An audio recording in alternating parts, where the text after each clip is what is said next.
sait tous que l'Afrique est un continent ambigu. Elle est jeune et connaît à la fois une croissance positive incroyable, mais souvent perçue comme un échec aux yeux de l'Occident dû à certaines aggravations des crises, et de la mondialisation sanitaire, alimentaire ou encore politique, et j'en passe. Nous assistons à une faiblesse des États face aux demandes de population. Effectivement, Iliana, on observe un peu partout sur le continent un dysfonctionnement de l'ancrage institutionnel de la politique, une prédominance des valeurs fondées sur des intérêts privés, contradictoires bien sûr aux valeurs de performance et d'équité, et pour finir, une prédominance de divers types de logiques sociales basées sur des fondements fragiles. C'est à se demander que devons-nous mettre en évidence du passé qui pourrait être utilisé dans le présent afin de retrouver cet afro-optimisme qui habitait l'Afrique dans les années suivant la déclaration des indépendances. On a un invité très spécial qui va nous guider dans cette discussion et je pense que je vais te laisser la place pour que tu puisses te présenter.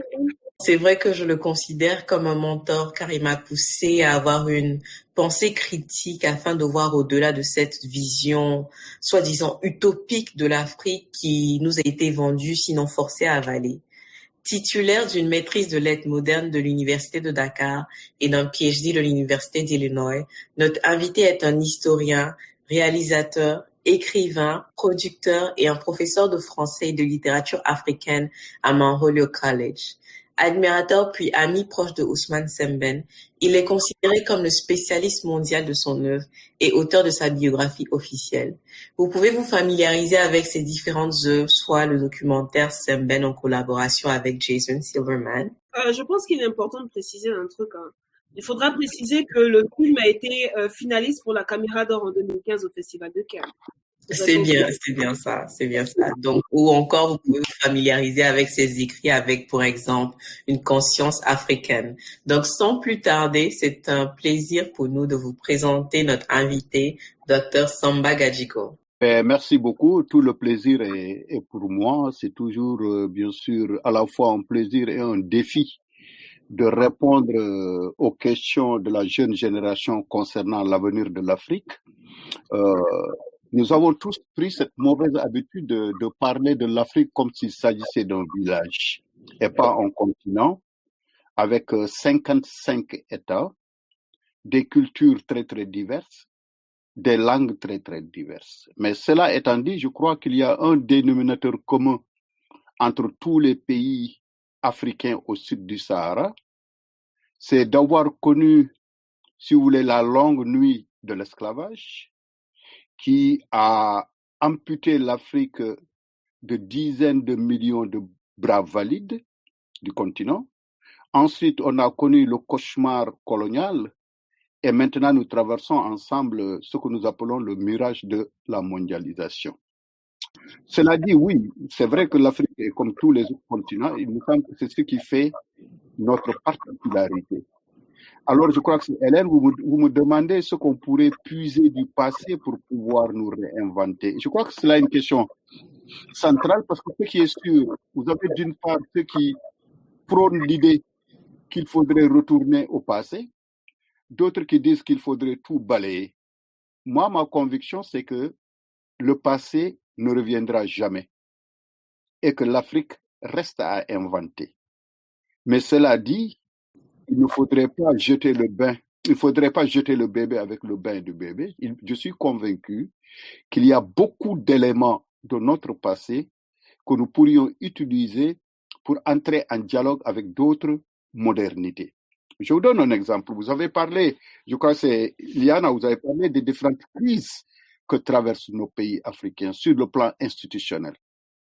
Il me semble que ces crises répétées ou à répétition dans tous les pays, eh bien, ces crises-là sont dues au fait que nous avons pris wholesale, en entier, des institutions qui sont héritées du passé colonial et nous les avons placardées sur nos pays sans tenir compte de nos histoires, de nos cultures et de nos passés. Et pourtant, notre passé, sur ce plan, secrète ou nous donne des leçons qu'on pourrait suivre. Je vous donne un exemple. Il y a une œuvre qui a été écrite dans les années 60 par un historien africain, guinéen, qui s'appelle Djibril Tamsir Niane. Et le titre de cet ouvrage-là, c'est Sundiata ou l'Empire Manding. Eh bien, Sundiata, qui est ce personnage extraordinaire dans le passé colonial africain, avait déjà réussi au XIIIe siècle, hein, je répète bien, je ne me suis pas trompé, au XIIIe siècle, il avait créé tout un empire qui était presque une fédération de plusieurs États, le Mali, le Sénégal, la Côte d'Ivoire, la Guinée, et ce qui fait qu'aujourd'hui, d'ailleurs, on parle de l'Empire Manding. Si vous allez aujourd'hui dans le nord de la Côte d'Ivoire, ou bien vous allez dans le sud du Burkina Faso, vous avez ce qu'on appelle par exemple les Djoula. Eh bien, les Djoula ne sont rien d'autre qu'une émanation de cet empire mandingue-là. Et à la fin de cette œuvre, donc, qui s'intitule Sundiata ou l'épopée mandingue, Sundiata nous a donné l'exemple d'une fédération africaine qui serait basée sur les valeurs africaines. Alors, au lieu de nous inspirer de ce passé, alors qu'est-ce que nous avons aujourd'hui? Nous avons des crises à répétition auxquelles vous avez fait allusion. En Côte d'Ivoire, c'est des troisièmes mandats. En Guinée, c'est des troisièmes mandats. Aujourd'hui, au Burkina Faso, c'est des élections pour un deuxième mandat. Alors que on a une sorte de, prêtez-moi l'expression, on a une sorte de diarrhée institutionnelle incontrôlée, parce que tout simplement, ces institutions africaines, ce qu'on appelle la démocratie à l'occidentale, à mon avis, devraient être habillées des habits de nos cultures africaines. Et je crois qu'il y a cela. Ensuite, bien sûr, à peine sortis du long cauchemar colonial, nous tombons dans ce qu'on appelle la mondialisation, qui n'est en fait pas, à mon avis, une mondialisation, parce que c'est un flux à sens unique qui va du nord vers le sud. Vous regardez, je ne suis pas économiste, mais si vous regardez par exemple les statistiques des Nations Unies, l'Afrique compte pour moins de 2% dans le commerce mondial. Donc nous recevons beaucoup plus d'importations qui viennent d'Occident que nous n'exportons vers l'Occident.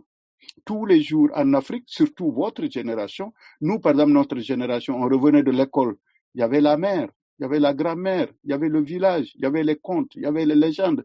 Vous quittez l'école aujourd'hui, vous retournez à la maison, c'est la télévision qui vous inonde jusque dans votre chambre à coucher.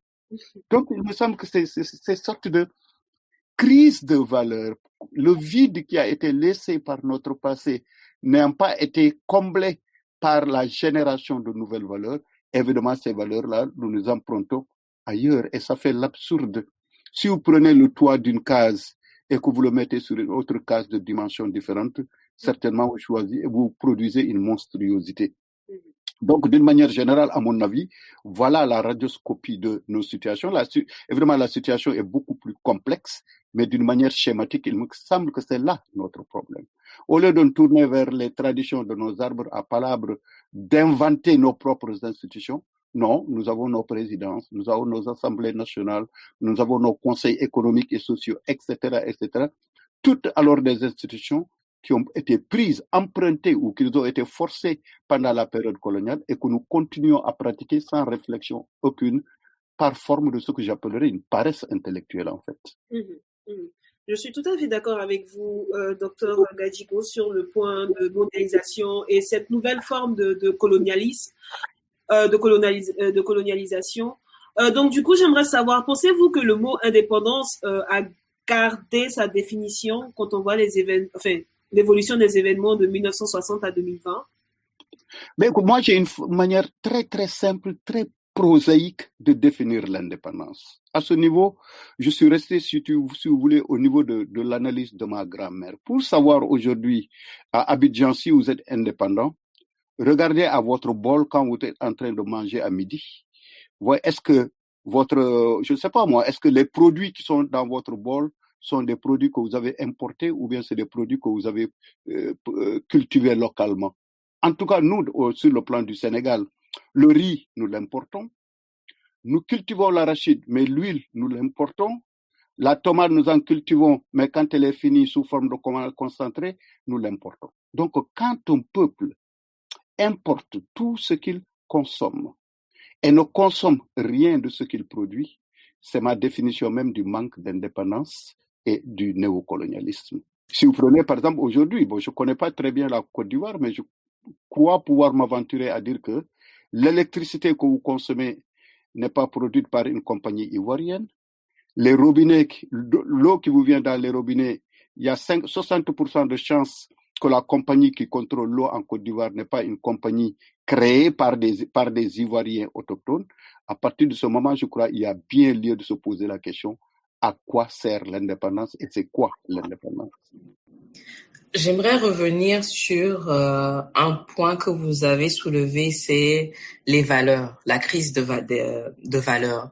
Et au vu des récents événements sur le continent, je cite ici l'Éthiopie en guerre en ce moment avec le conflit dans la région de Tigré, la Côte d'Ivoire avec la situation pré- et post-électorale, le Nigeria avec le SARS, la Guinée avec la réélection d'Alpha Condé et même la Tanzanie avec la réélection de John Magufuli. Est-ce qu'on pourrait en déduire que nos politiciens ou dirigeants vivent toujours dans le passé? Et s'il y a crise de valeurs, ils s'agrippent à quelle valeur exactement? Et je pense qu'une scène, je me souviens de cette scène, le film Zala de Voilà, oui.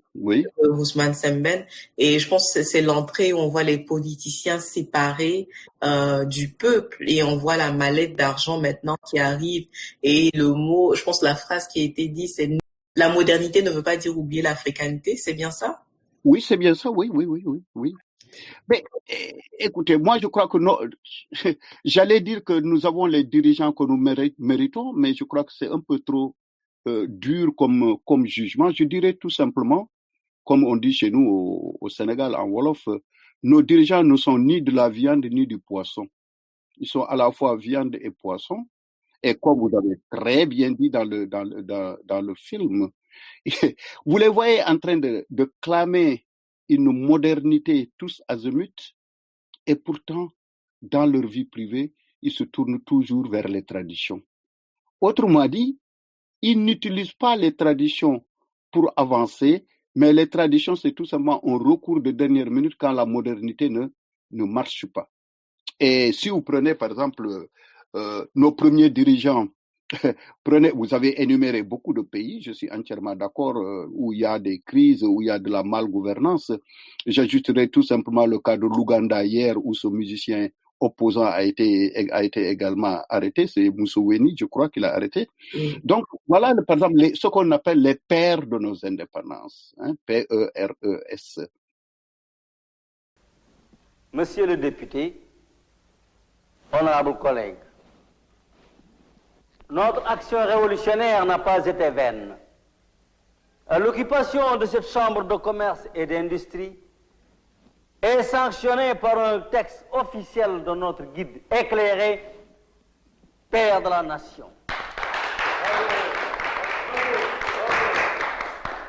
Nous devons nous serrer les coudes et être solidaires, car nos adversaires n'ont pas désarmé. Eh bien, messieurs,